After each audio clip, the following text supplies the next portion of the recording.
सर्व श्रोत्यांच्या हृदयस्थ परमेश्वराला माझा नमस्कार. माझ्या गुरूंना माझे कोटी कोटी नमस्कार. आज या नवरात्रीच्या शुभ दिनावर या देवी सर्व भूतेषु हे जे देवी सूक्त आहे, तर या देवी सूक्तावर थोडंसं काही बोलण्यासाठी आज मी इथे उपस्थित आहे. ही जी भगवती आहे, तर ती शक्ती रूपाने सर्व जगामध्ये स्थित आहे. ही जी शक्ती आहे ती कुठल्या कुठल्या प्रकारे स्थित आहे, तर अगदी पृथ्वीचं फिरणं असो, स्वतःभोवती चंद्राचं पृथ्वीभोवतीचं फिरणं असो, अगदी आपल्या सगळ्या क्रिया असो, पाण्याचा प्रवाह असो, वाऱ्याची दिशा असो. कारण वाऱ्याचं जे वाहन आहे त्याच्यासाठी सुद्धा एक शक्ती लागते. पाण्याचा प्रवाह वाहता राहावा त्याच्यासाठी सुद्धा एक शक्ती लागते. म्हणूनच ही देवी शक्ती रूपाने, म्हणजे हे सगळं जग आहे त्याचा सर्व जे चलनवलन आहे ते सर्व व्यवस्थित होण्याच्या दृष्टीने सर्व ठिकाणी ती स्थित आहे. हे स्तोत्र आहे, त्या स्तोत्रामध्ये पहिल्यांदा कसा उल्लेख आहे बघा. या देवी सर्वभूतेषु विष्णु मायेति शब्दिता नमस्तस्यै नमस्तस्यै नमस्तस्यै नमो नमः. तिला विष्णु मायेति असं म्हटलेलं आहे. विष्णू हे जगाचे पालन करणारे, त्यांचीच ही शक्ती जी माया रूपाने पूर्ण जगतामध्ये भरून राहिलेली आहे. पुढे म्हटलंय या देवी सर्वभूतेषु चैतन्येन धीयते. सर्व जगतामध्ये ही चैतन्याच्या रूपाने स्थित आहे. आपल्याला बघताना जाणवतं, आपण हलतो फिरतो, सगळे जे प्राणी आहेत, सगळे जे जिवंत जे कोणी जीवमात्र आहेत, तर ते इकडून तिकडे हलतात, त्यामुळे त्यांच्यामध्ये चेतना आहे हे आपल्याला कळतं. पण तशीच चेतना या टेबलातही आहे, या माईकमध्ये सुद्धा आहे, त्या खुर्चीतही आहे. फक्त तो चैतन्याचा स्तर जो आहे तर तो थोडा त्या वस्तूंमध्ये कमी किंवा निम्न स्तरावर आहे असं म्हटलेलं आहे. कारण आपण जर भौतिकशास्त्र पाहिलं तर या सगळ्या ज्या जड गोष्टी आहेत तर त्याच्यामध्ये हे अणुरेणू असतात, त्यांनी ते बनलेले असतात. त्या सगळ्या गोष्टी, लाकूड म्हणा, त्यातलं प्लास्टिक म्हणा, खुर्ची, हे सगळं कशामुळे बनलंय तर अणुरेणूंचा कुठला तरी त्याच्यामध्ये संयुग आहे विशिष्ट प्रकारचं, आणि त्याच्यातून या वस्तू बनल्या हे आपल्या लक्षात येतं. आणि जर फिजिक्स शिकायला गेलो तर हे जे अणुरेणू आहेत तर ते त्या वस्तू, म्हणजे ते त्या एका विशिष्ट गतीने त्यांचं काहीतरी हलनचलन किंवा व्हायब्रेशन ज्याला आपण म्हणू ते चाललेलं आहे. म्हणजेच या सगळ्या जड वस्तूतही ते चैतन्य आहे, आणि ते चैतन्य म्हणजेच ती भगवती देवी आहे. आणि म्हणूनच हे जे स्तोत्र आहे किंवा हा जो मंत्र आहे तो भगवतीच्या सखोल रूपाचं आपल्याला दर्शन घडवतो, सखोल पैलूंना दाखवतो. या संपूर्ण जगतामध्ये देवीची सत्ता कशा प्रकारे आहे, ती सर्वदा सर्व काळी या जगताच्या उत्पत्तीच्या वेळीही ना प्रलयाच्या वेळीही हे जग असताना, म्हणजे स्थिर असतानाही कशी सगळीकडे भरलेली आहे ते या देवी स्तुतीतून किंवा देवी सूक्तातून आपल्याला कळतं. ती सगळ्या स्वरूपामध्ये आहे, मग ते चांगलं असो नाही तर वाईट असो. आता पुढे जे मी निरूपण करेन त्याच्यात ते कळेलच. ही जी भगवती आहे ती एकाच वेळेला नित्य नूतन आहे आणि पुरातन आहे. कशी तर आपण जर सूर्य नित्यनारायणाचं दर्शन घेतलं, रोज सकाळी वेगवेगळ्या ठिकाणाहून दर्शन घेतलं, तर त्याचं सौंदर्य आपल्याला रोज नित्य नूतन भासतं. पण याचा अर्थ तो आधी नव्हता का? किंवा कधी आपण एखाद्या समुद्र किनारी गेलो, तर तो जो समुद्र आहे, त्याच्या ज्या लाटा आहेत, तो जो समुद्र किनारा आहे, त्याचं सौंदर्यही आपल्याला दरवेळेला किंवा दर दिवशी, आपली रोज तुम्ही समुद्र किनाऱ्यावर जाऊन राहा, रोज त्या समुद्राचं सौंदर्य वेगवेगळं भासतं, म्हणून तो तेव्हाच निर्माण झाले असं नाही. त्याचप्रमाणे ही भगवती सुद्धा जशी पुरातन म्हणजे अनादी कालापासून जशी ती आहे, तशीच ती नित्य नूतनही आहे. तिचं रूप नित्य नूतन भासतं आणि म्हणून ही शक्ती स्वरूपात आहे. पण ही जी शक्ती आहे ती नित्य नूतन रूपामध्ये किंवा वेगवेगळ्या रूपामध्ये आपल्या समोर येत असते. ही जी शक्ती आहे, ही जी शक्ती स्वरूप भगवती आहे, ती कशा कशा पद्धतीने आपल्या समोर येते. आता इलेक्ट्रिसिटी, वीज ही काही शक्तीच आहे. ती वीज कधी हीटर मधून प्रवर्तित होते आणि ती कधी कधी ऊब देते, म्हणजे तिचं कार्य बदलतं. तर कधी कधी कूलर मध्ये जाते आणि ती आपल्याला थंडावा देते. तर कधी कधी मोठमोठ्या काय म्हणतात त्याला, अजस्त्र अशा यंत्रांमध्ये जाते आणि ती अजस्त्र यंत्र सुद्धा चालवते. म्हणूनच ही जी शक्ती आहे ती अतिशय प्रचंड स्वरूपातही आहे आणि अणुबॉम्बसारख्या साधनांमध्ये अतिशय सूक्ष्म रूपातही आहे. ही विध्वंसही घडवून आणू शकते किंवा काहीतरी उत्तम असं सृजनात्मक कार्यही करू शकते किंवा सगळ्या भूतमात्रांच्या उपयोगीही पडू शकते. म्हणून ही जी शक्ती रूपाने ही जी देवी सगळीकडे स्थित आहे, ती तिचा शक्ती रूपाने जो वापर आहे, ती त्या वापरकर्त्यावर त्याचा वापर सोडते. म्हणजेच ती भद्र आणि अभद्रामध्ये अडकत नाही. म्हणजेच म्हणूनच मी जे पहिलं विधान म्हटलं की ही जी भगवती आहे ती चांगलं आणि वाईट किंवा न्यूट्रल ज्याला आपण म्हणू, त्या सगळ्या रूपांमध्ये ती स्थित आहे. आणि ती जो वापर आहे या शक्ती रूपाने ती जी स्थित आहे, त्या शक्तीचा वापर कशा रूपाने होईल ती त्या प्राणी मात्रावर सोडते किंवा त्या मानवावर सोडते की तू, मी जी शक्ती रूपाने आहे तो माझा वापर कशा रूपाने. थोडासा कन्सेप्ट समजायला अवघड आहे, पण जितक्या सोप्या भाषेत सांगता येईल तितक्या सोप्या भाषेत सांगायचा प्रयत्न केला. आणि अशी ही भगवती स्वरूप जी भगवती आहे, ती देवी आहे, तर ती वेगवेगळ्या रूपाने या पृथ्वी तलावर प्रकट होते. आणि तिची जी 5 प्रमुख रूप सांगितलेली आहेत, तर ती आहेत 5 प्रमुख रूपाने ती प्रकट होते. ती म्हणजे महाविद्या म्हणजे सरस्वती रूपाने प्रकट होते, जी ज्ञान देणारी आहे. समृद्धीची देवता लक्ष्मी देवता, त्या रूपाने ती प्रकट होते. प्रतिकार शक्ती देणारी जी दुर्गा माता, त्या रूपाने ती प्रकट होते. तेज देणारी जी गायत्री माता, त्या रूपाने प्रकट होते. आणि आनंद देणारी जी राधा देवी, या रूपाने ती प्रकट होते. या 5 तिची काय म्हणतात त्याला प्रमुख रूप आहे असं म्हटलं तरी चालेल. आता हा जो मंत्र आहे, जे देवी सूक्त आहे, त्याच्यामध्ये पुढे काय आपण म्हटलंय ते बघू. मी पूर्ण स्तोत्र म्हणत जाणार नाहीये, कारण त्याच्यामध्ये बरेच वेळा तेच शब्द आहेत.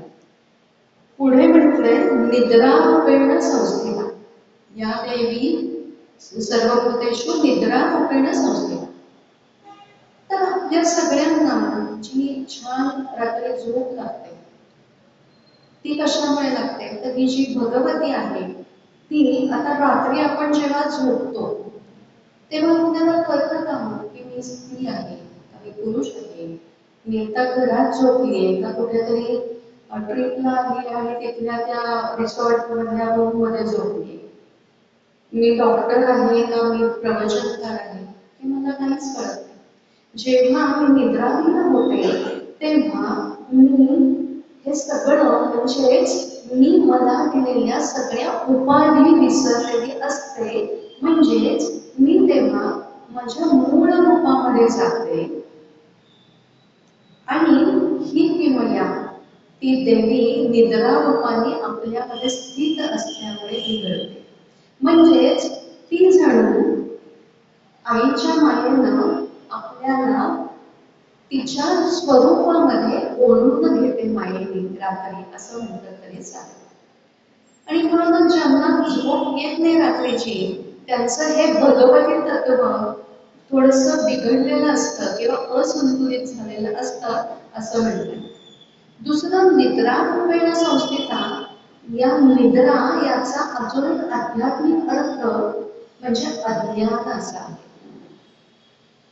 की जे अज्ञान आहे की मी देह आहे, सगळी जी सुख आहेत भौतिक सुख आहेत त्या सुखामध्ये रममाण होणं हेच खरं सुख आहे आणि हेच या जीवाचं, त्या जीवाची किंवा या जीवनाची किती कर्तव्यता आहे असं वाटणं हे जे अज्ञान आहे ते अज्ञान म्हणजे सुद्धा निद्रा.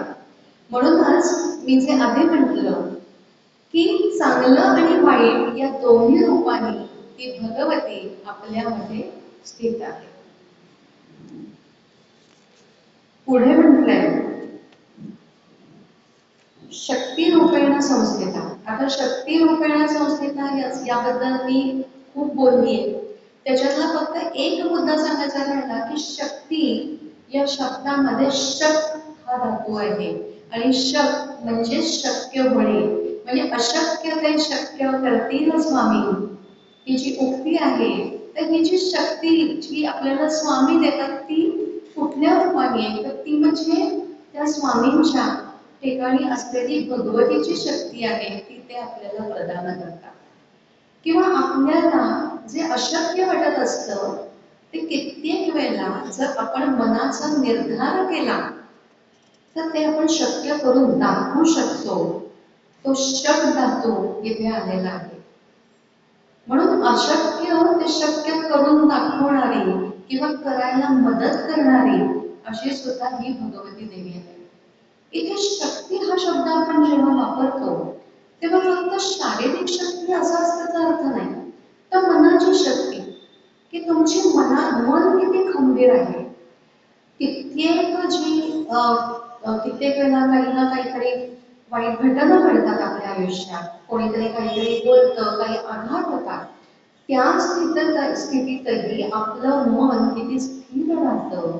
म्हणजेच आपल्या मनाची शक्ती किती उत्तम आहे ती शक्ती सुद्धा ही भगवतीच आपल्याला प्रदान करते.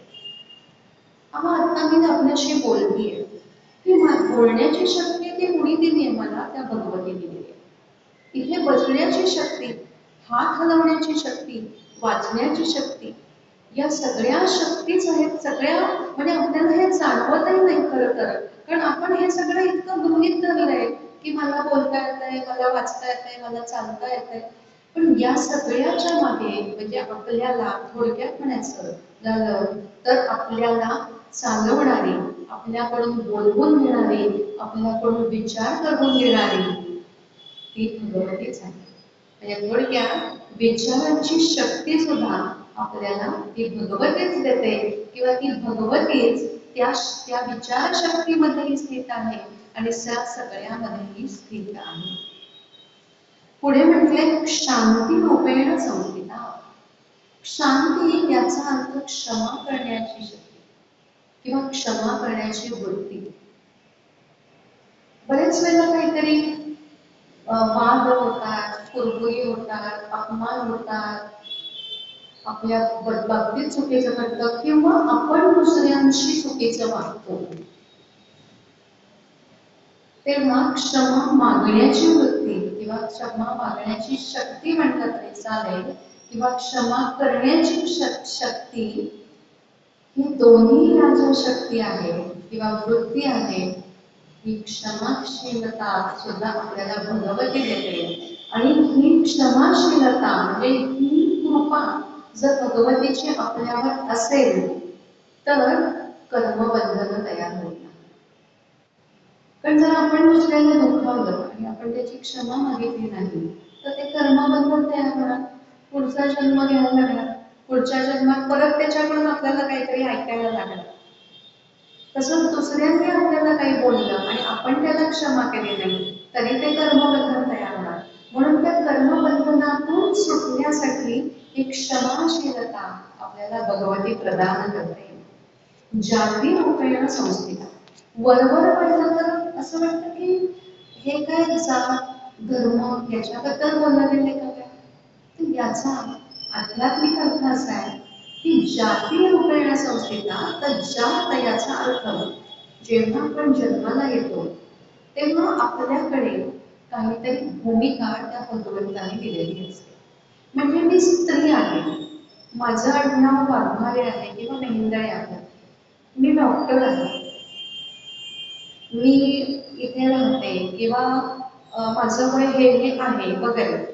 तर हे जे दुसऱ्यांपेक्षा मला मी वेगळेपणाने ओळखणं आहे आणि त्याप्रमाणे माझी भूमिका निभावणं जे आहे ते म्हणजे स्वतःची जाती ओळखणं, स्वतःची भूमिका ओळखणं आणि त्याप्रमाणे कर्तव्य करत राहणं किंवा ती भूमिका व्यवस्थित निभावणं याला म्हणतात जाती रूपेण संस्थिता.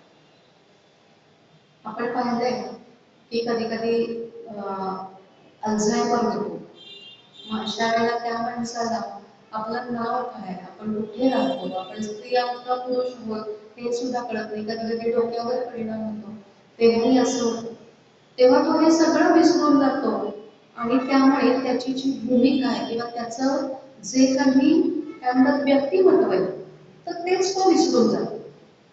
म्हणून ही जी जाती रूपेण संस्थिता, ही जाती ओळखणं, त्याप्रमाणे वागणं आणि त्याप्रमाणे वर्तन करणं किंवा त्याप्रमाणे कर्तव्य करत जाणं याच्यासाठी ती देवी जाती रूपेण संस्थिता.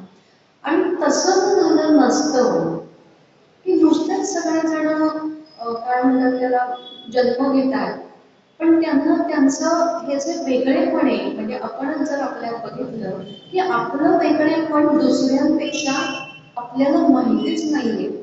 आपण ह्याची कल्पना पण नाही करू शकत की मी स्त्री आहे का पुरुष आहे मला माहित नाही, माझं नाव मला माहित नाही, मी कुठे राहते मला माहित नाही, मी काय शिक्षण घ्यायला पाहिजे घेतलंय त्याच्याप्रमाणे मी काय काम कुठे जॉब करायला पाहिजे, काय बिझनेस करायला पाहिजे मला कळत नाही.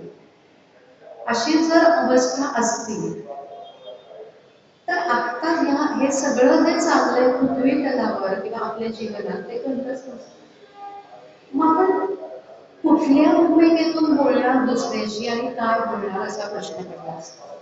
म्हणून हा जो जगताचा जो खेळ चाललाय ना, खरं सांगायचं तर याला खेळच म्हटला पाहिजे.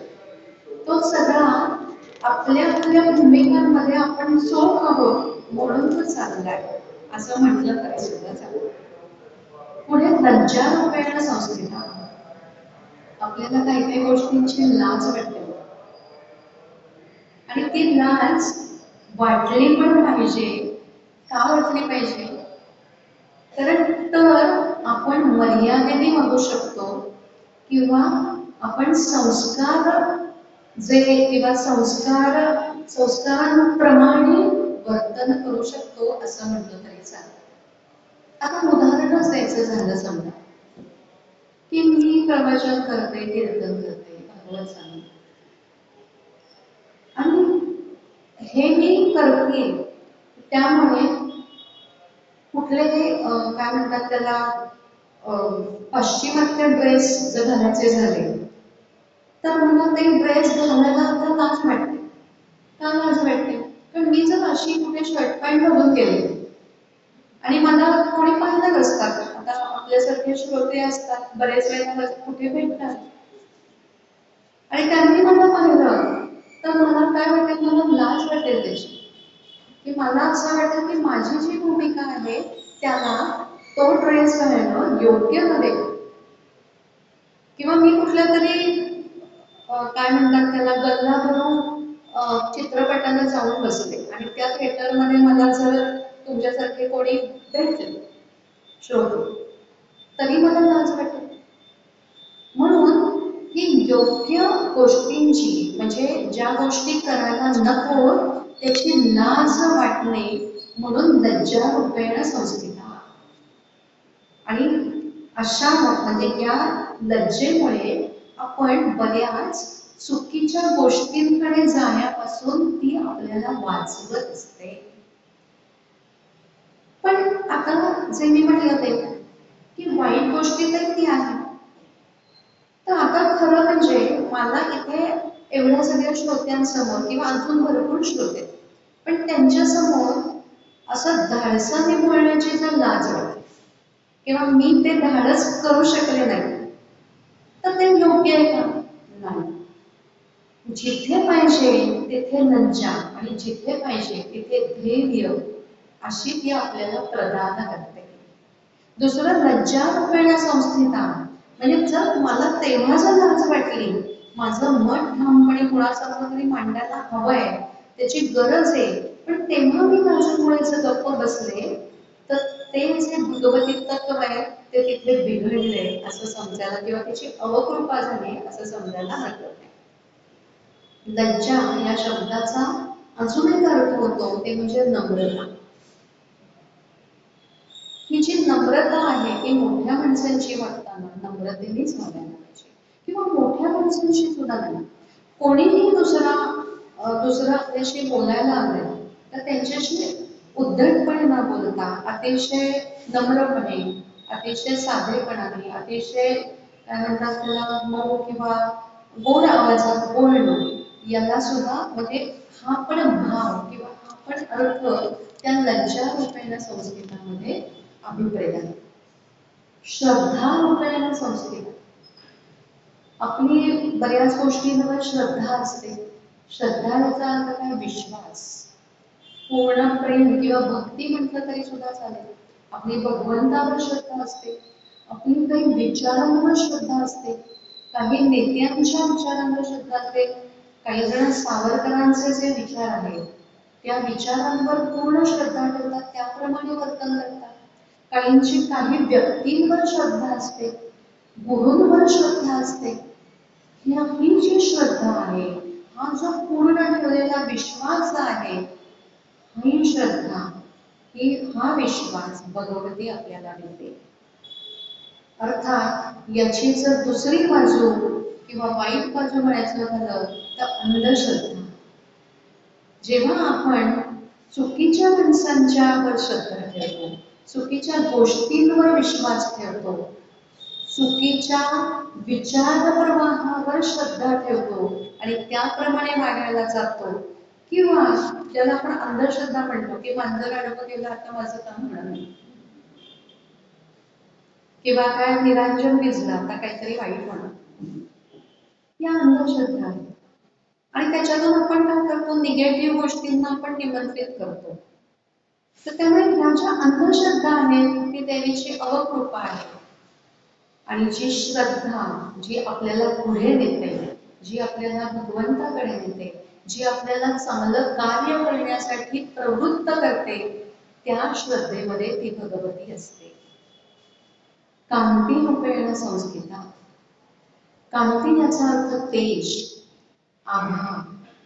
आता हल्ली खूप ठिकाणी ते ऑरा हिलिंग सेंटर असतं, की तुमचा ऑरा चेक करतो आम्ही आणि त्या ऑरामध्ये जर काही ब्लॉक्स असतील तर ते काढतो. तर ते ऑरा म्हणजे काय आहे? आपण जर पाहिलं तर साईबाबा किंवा मोठे मोठे संत, तर त्यांचे जे फोटो असतात तर त्यांच्या चेहऱ्याच्या भोवती असं गोल दाखवलेलं असतं. तर ती म्हणजे आभा, तेज. आणि हे तेज काय येतं? तर आपल्यातल्या संयमामुळे, आपल्यातल्या सात्विकपणामुळे, आपल्यातल्या चांगुलपणामुळे, आपण जे काही भगवंताची भक्ती करतो, जे काही नाम घेतो, किंवा आपण जे काही समाज कार्य करतो, त्या सगळ्यामुळे ही कांती आपल्याला मिळते किंवा ती आभा आपल्या भोवती तयार होते. आणि ही कांती कधी बिघडते? जर आपण चुकीच्या गोष्टींकडे आकृष्ट झालो, नको त्या गोष्टींचा मोह पडला किंवा चुकीच्या माणसांच्या नादी लागलो, तरी सुद्धा ही कांती कमी होते, आभा कमी होते, औरामध्ये ब्लॉकेजेस येतात. आणि हे आपल्याला पण कळतं बरं का. कधी कधी काही ठिकाणी गेल्यानंतर किंवा काही माणसांच्या सानिध्यात असल्यानंतर आपल्याला एकदम शांत प्रसन्न वाटत असतं, किंवा काही वास्तूंमध्ये आल्यानंतर सुद्धा आपल्याला शांत वाटतं. आपण कधी गोंदवलेकर महाराजांच्या समाधीच्या जवळ जाऊन बघा, गजानन महाराजांच्या इथे जाऊन बघा शेगावला, अहो कुठे दुसरीकडे कशाला, या वस्तूत येऊन बघा, इथे सुद्धा मनाला एकदम शांत वाटतं. पण इथे आल्यानंतर जी मनाची खळबळ असते ती नाहीशी होते आणि आपल्यामध्ये एक प्रकारची सकारात्मकता येते आणि त्याच्यामुळे ही कांती जी असते ती आपली वाटते. आपण जर पाहिलं, नुसतं या खुर्चीकडे पाहिलं तर त्या खुर्चीला सुद्धा एक तेज आहे, या माईककडे पाहिलं तर ह्याला सुद्धा एक प्रकारचं तेज आहे, चकाकी, आणि त्याच्यावर धूळ साचली की काय होतं, त्याचं तेल नाहीच होतं. आपण काय म्हणतो, जरा पुसायला पाहिजे, आणि तेच जर लखलखीत पुसलं की ती परत झुरळ होईल. अगदी आरशाचं उदाहरण घेतलं तरी चालेल. याचं हे जे घासली निघली होती, आत्ताही बघितलं तर त्याला एक प्रकारची चकाकी, ते जे भौतिक गोष्टींमधलं सुद्धा भौतिक गोष्टींना सुद्धा ही जी कांती आहे ती सगळी, ते सगळं म्हणजे भगवती स्वरूप आहे. आणि ते जे धूळ झटकणं, स्वच्छ करणं आहे, ते फक्त वस्तूंसाठी नाहीये, आपल्यासाठी सुद्धा आहे. आपण स्वतःला स्वच्छ करायचं. कसं? शारीरिक स्वच्छता तर आहेच, पण मानसिक स्वच्छता नामस्मरणाने, प्रवचन, भागवत, ज्ञानेश्वरी, तुकाराम गाथा या अशा ग्रंथांमुळे ही आभा, ही कांती वाढू शकते, आपलं तेज वाढू शकतं आणि आपल्या मनाचं जे सामर्थ्य असतं ते अजून वृद्धिंगत होतं. पुढे दिलंय वृत्ती रूपेण संस्थिता. प्रत्येकाचा एक सहज स्वभाव असतो, उपजन वृत्ती ज्याला म्हणतो ती असते. ही जी वृत्ती, आता ही वृत्ती आपली जन्मापासून साधारणपणे असते की तिचा स्वभाव आहे ना, तो लहानपणापासून एकदम तयार होईल. आपण म्हणतो ती लहानपणापासून अबोलच आहे, हो काय सांगू, सारखी बडबड करत असते, तिचा तो स्वभाव असतो. ही जी उपजन वृत्ती आहे, बरेच वेळा आपण म्हणतो ना स्वभावाला औषध नाही, हा स्वभाव, ही वृत्ती किंवा ज्याला आपण ऍटिट्यूड म्हणतो, काय ऍटिट्यूड दाखवते म्हणतो ना आपण, ही एक प्रकारची वृत्तीच आहे. पण ही वृत्ती असल्याशिवाय ते असं ऍटिट्यूड दाखवणं होतच नाही. तर ही वृत्ती म्हणजे काय, तर ही म्हणजे भगवती देवीचंच हे अधिष्ठान आहे. पुढे लक्ष्मी रूपेण संस्थिता. आता लक्ष्मी रूपेण संस्थिता म्हटलं की आपल्या डोळ्यासमोर येतं ते फक्त पैसे. पण ही लक्ष्मी, हिला लक्ष्मी रूपेण संस्थिता कसं कधी म्हणायचं की जेव्हा हे जे धन आहे तर ते उत्तम प्रकारे कोणालाही न फसवता सरळ आणि चांगल्या मार्गाने जर कमावलेलं असेल, कुठल्याही प्रकारच्या लांड्या लबाड्या न करता जर कमावलेलं असेल तर ती लक्ष्मी. बरं, ही लक्ष्मी फक्त धनाच्या स्वरूपात नसते, तर ती सौभाग्य लक्ष्मी म्हणून म्हणतात. गजलक्ष्मी म्हणजे पशुधन असतं. नंतर विचारांचं धनही म्हणतात की यांच्याकडे विचारांचं काय धन आहे, शब्दांचं सुद्धा धन म्हणतात. अशा अनेक प्रकाराने म्हणजे हे जे वैभव आहे, ज्याला खरं तर लक्ष्मी याचा अर्थ समृद्धी. आपण लक्ष्मी म्हटलं की फक्त आपल्या डोळ्यासमोर अशा त्या सुवर्णाच्या राशी येतात, कारण त्या चित्रात तसं दाखवलेलं असतं. पण ती जी लक्ष्मी आहे ती सगळ्या प्रकारची समृद्धी, जी समाधान देते ती समृद्धी, आणि ती खरी लक्ष्मी. ती जी उत्तम प्रकारे मिळवलेली असते आणि उत्तम कार्यासाठी वापरली जाते, अशा रूपाने ती जी स्थित असते, म्हणजे जी असते त्या स्थितीमध्ये किंवा त्या धनामध्ये ती भगवती स्थित असते. स्मृती रूपेण संस्थिता. आपल्याला काही गोष्टी छान आठवतात आणि काही गोष्टी अजिबात आठवतात. योग्य गोष्टी आपल्याला आठवतील अशी व्यवस्था ती करते, जर तिची कृपा असेल तर. आणि हळूहळू जसं वय वाढत जाते तशी स्मृती कमी व्हायला लागते. का बरं? आपल्याला आपला प्रश्न पडतो की असं का होतं. आपण म्हणून जातो की आता काय वय झालंय त्यामुळे आपोआपच, म्हणजे मेंदू आता काम करू लागतो. पण ती म्हणते, भगवती म्हणते की आता तुझं वय झालंय, आता तुझं वय झालंय, आता ज्या भूतकाळातल्या ज्या नको असलेल्या गोष्टी आहेत, जो फापट पसार आहे ना, की जो तुझ्या काही कामाचा नाहीये, तो आता काढून टाक. आणि आता कुठे मन वळव? भगवंताकडे मन वळव. म्हणजेच ती आपल्यावर खरं तर कृपा करत असते, पण आपल्याला असं वाटतं की अवकृपा होते. याच्यावर एक छान दृष्टांत मला आठवला. एक आजीबाई होत्या, एका लग्नाला गेल्या होत्या. लग्न वगैरे छान झालं आणि मग ते फोटोग्राफरनी बोलवलं की अहो आजीबाई जरा इकडे या, तुमचा फोटो काढायचा राहिला की.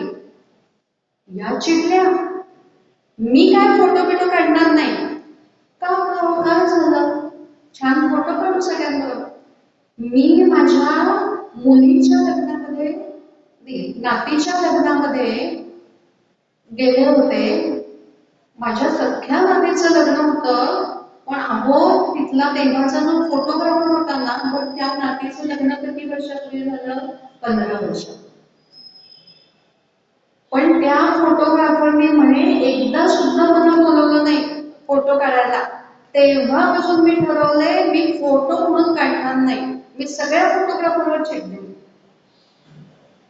आता ही घटना जर विस्मृतीत गेली असती तर आज ती आजीबाई सुखी असत्या की नाही? पण आज त्या तेच डोक्यात धरून बसल्या. अशा नको त्या गोष्टी आपण लक्षात ठेवतो की मी वृद्धपणाचं सांगितलं कारण विस्मृती होते. पण खरं तर आता म्हणजे कुठल्याही वयामध्ये ज्या नको त्या गोष्टी आहेत, ज्या चुकीच्या किंवा भूतकाळ म्हणा, भूतकाळ विसरणं किंवा विसरायला म्हणजे आपण स्वतः तसा प्रयत्न करणं आणि वर्तमानात राहणं, हेच खरं तर आपल्यासाठी प्रगतिकारक असतं. कारण आपलं मन काय असतं? आपलं मन सारखं भूतकाळात राहतं. त्यामुळे वर्तमान काळामध्ये जे कार्य करायला पाहिजे ते राहून जातं किंवा भूतकाळाची छाया परत वर्तमान काळावर पडते आणि वर्तमान काळ सुद्धा भूतकाळासारखाच होतो.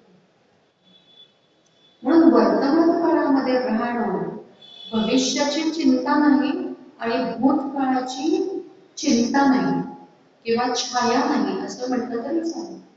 अशी जेव्हा अवस्था असते की आत्ता मी इथे बसलेली आहे, आता मी प्रवचन करतेय आणि आता मी माझं पूर्ण फोकस, पूर्ण लक्ष त्याच्यात आहे. मग मी घरी असताना काय घडलं होतं, काल 2 दिवसापूर्वी काय घडलं होतं, त्याचा विचार जर आत्ता मी करत बसले तर त्याचा पूर्ण परिणाम माझ्या आत्ताच्या परफॉर्मन्सवर होणार. आणि हे सगळीकडेच लागू आहे खरं सांगायचं. आता तुम्ही कुठे भजनाला गेलाय, श्रीसुक्ताला गेलाय, कुठलं तरी प्रवचन ऐकायला गेलाय किंवा देवळात गेलाय, भगवतीच्या समोर उभे आहात आणि तुमच्या मनामध्ये जर काल काय घडलं, परवा काय घडलं किंवा घरातून निघायच्या वेळेला काय वादावादी झाली हे जर मनात असेल, तीच स्मृती जर डोक्यामध्ये असेल, तर मग तुम्ही भगवतीच्या पुढे असा श्रीसुक्त म्हणत असा किंवा काही दुसरं कार्य करत असा, त्याचा काही उपयोग नाही. किंवा नामस्मरण करत असा, त्याचा काही उपयोग नाही, कारण तुमचं चित्त दुसरीकडे आहे. म्हणून ही जी विस्मृती, म्हणजे खरं तर स्मृती रूपेण म्हटल्यानंतर ती आपल्याला स्मृती देते, ही खरं तर चांगलीच गोष्ट आहे. पण स्मृतीमध्ये ठेवल्यामुळेच आपला अभ्यास होऊ शकतो. आता मी बघते की कीर्तन करताना मला खूप काही गोष्टी लक्षात ठेवायला लागतात. तेव्हा ही स्मृतीमध्ये सगळं करणं खूप आवश्यक आहे. ती आवश्यक असलेली स्मृती ती देते आणि नको असलेल्या गोष्टी विस्मृतीमध्ये ढकलते किंवा विस्मृतीत घालवते. ही तिची कृपा म्हणायला पाहिजे. आणि ती कृपा कधी होते? एकतर आपल्या भक्तीमुळे आणि दुसरं म्हणजे आपला फोकस आपल्या कार्यावरच पूर्णपणे असला तर ती कृपा भगवतीची कृपा आपल्यावर होते. दया रूपेण संस्थिता. दुसऱ्यांवर दया, दुसऱ्यांची करुणा येणं, दुसऱ्यांना मदत दया आल्यामुळे, दुसऱ्यांबद्दल कळवळा वाटल्यामुळे जे आपण दुसऱ्यांसाठी करतो ती जी दया आहे त्या दया रूपामध्ये सुद्धा ही भगवती स्थित आहे. तुष्टी रूपेण संस्थिता. जे आता पोटभर खाल्लंय, छान जेवली, त्याच्यानंतर एक प्रकारचं समाधान मिळतं. आता बास बाबा, कोणी म्हटलं किती आग्रह केला की अगं एक गुलाबजाम होता, तरी आपण म्हणतो नको, आता माझं पोट भरले, आता मी संतुष्ट आहे.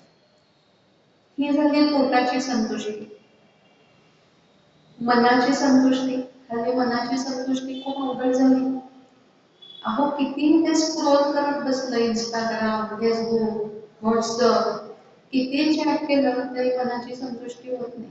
अहो आपण झोपलेलो असतो गाड्या की आता आपण झोपावं, पण तरी सुद्धा मनात विचार येतो कोणीतरी काहीतरी मेसेज पाठवला असेल बघू दे. बरोबर आहे की नाही? आणि ही असंतुष्टता आहे खरं तर एक प्रकारची मनाची असंतुष्टता आहे.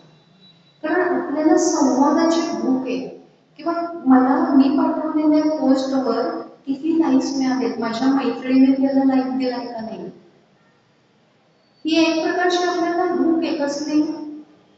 प्रसिद्धीची भूक आहे.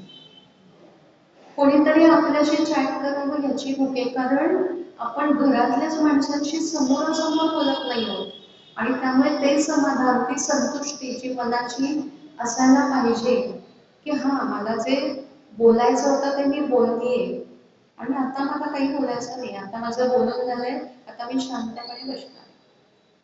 पण असं काही होत नाही, कारण हे मिळी आणि ही संतुष्टता या सगळ्या आध्यात्मिक मार्गाने येते.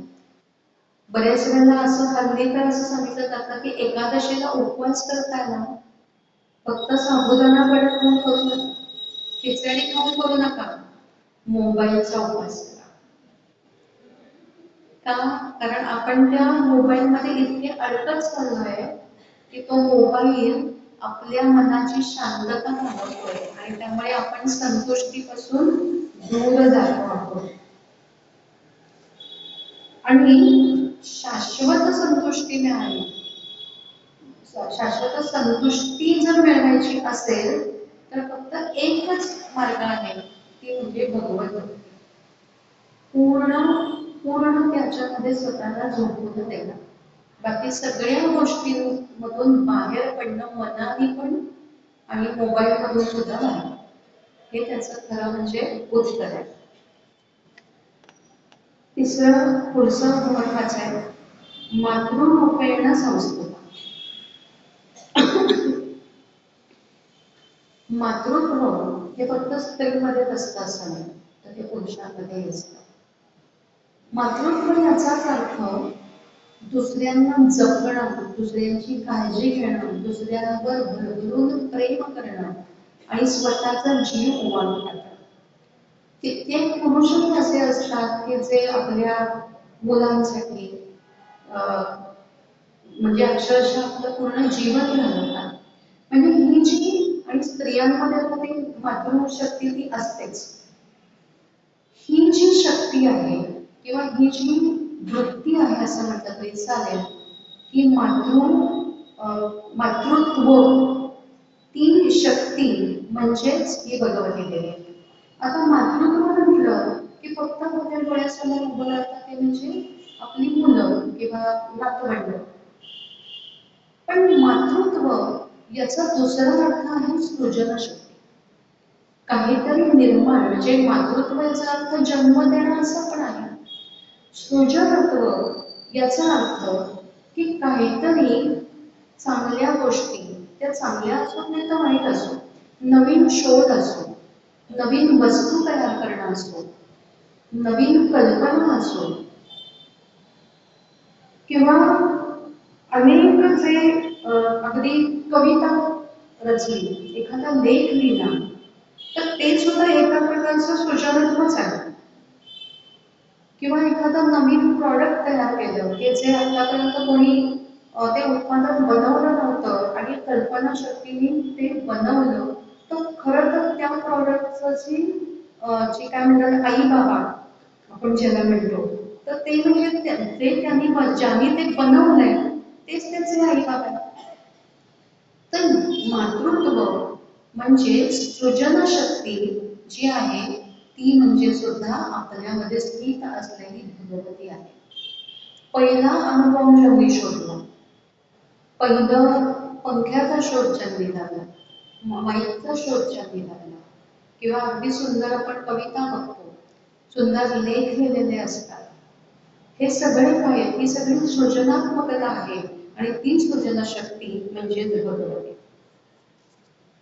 भ्रांती रूपेण संस्थिता, आपल्याला वाटतं काही भ्रांतीमध्ये ती भगवती आपल्याला पाडते, तर मग हे चुकीच आहे नाही का. चांगल्या आणि वाईट गोष्टीमध्ये ती आहे, आपण म्हणतो, पण कधी कधी ही भगवती आपल्याला मुद्दाम गोंधळून टाकते, मुद्दाम भ्रमामध्ये पाडते. एक तर पहिली गोष्ट म्हणजे तिला आपली परीक्षा घ्यायची असते की ही माझे भक्त स्वतःला म्हणवतीये, पण तिचं मन किती स्थिर आहे, ती मोहात तर अडकत नाहीये ना, ती किती फोकस्ड आहे, ही पहिली गोष्ट.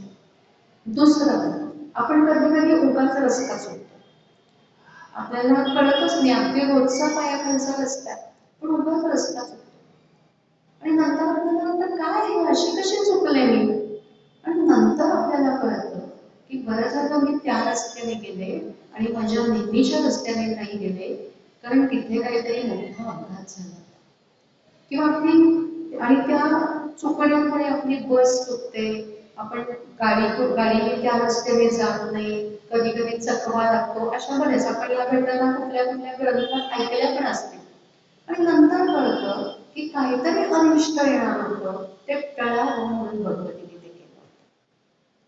अहो कधी कधी कोमलता येते, त्यामुळे पुढे जाता येत नाही, आपल्याला वाटतं असं का झालं, पण आपल्या पूर्वजांनी त्या गोमातेची सेवा केलेली असते, ती गोमाता आपल्याला येऊन वाचवते, कारण तुम्ही लगेच पुढे गेलात तर एखादी काहीतरी पुढे धडक झालेली असते. आता तर किती घटना घडतात, अगदी पूल कोसळतात, काही म्हणजे झाड पडत आहे, इतक्या घटना होत आहेत, आणि ती भगवती देवी आपल्याला सांभाळत असते आणि म्हणूनही ती कधी कधी आपल्याला गोंधळून टाकते. म्हणून जे आपलं जे भ्रमित होणं आहे, मायेमध्ये फसणं आहे, ते प्रत्येक वेळेला कृपा असते असं नाही. मायेत फसणं ही अवकृपा पण असू शकते, ती आपली कधी कधी परीक्षा सुद्धा असू शकते. आणि पुढे म्हणून म्हटलंय की ही जी भगवती आहे ती आहे इंद्रियाणां अधिष्ठात्री, सर्व इंद्रियांमध्ये तीच अधिष्ठित आहे, आपल्या सगळ्या संवेदनांवर तिचाच वचक चालतो, किंवा तिचाच पूर्णपणे तिची सत्ता चालते असं म्हटलं तरी चालेल. आणि अशी ही भगवती पूर्ण जगाला व्याप्त करते, आणि म्हणून हे भगवती तुला नमस्कार असो, तुला नमस्कार असो, तुला नमस्कार असो, असं हे 23 सूक्त आहे.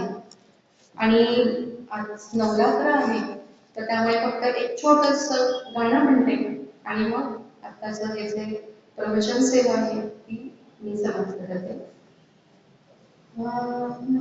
मूळ पिठाची वेंधाणा, अभिमाय ज्ञान करण्या, अंबाबाईचे नवरात्री, चढतीच उघडे वाजंत्री, पुढे घटमंडित माळा, दाही बोटचे सोहळा, देवदेवी गणमालिका, हृदय सिद्धी महाकालिका, पूर्णभूती मोकातणी, पडती चंड मुंडवळी, भूते गोंधळ घालिती, भक्त उदयो बोलती उदे गंगे उदे गंगे उदे विष्णुदास म्हणे झालो अजी धन्य धन्य झालो विष्णुदास म्हणे झालो अजी धन्य धन्य झालो मूळ पिठाची रेंगाळा आदि माय ज्ञान करडा अंबा बैसली नवरात्री जटी चौघडे वाजंत्री उदो उदो उदो उदो उदो उदो उदो उदो उदो उदो उदो उदो उदो उदो त्या अंबाबाईचा उदो त्या महालक्ष्मीचा उदो त्या तुळजाभवानीचा उदो उदो उदो उदो उदो उदो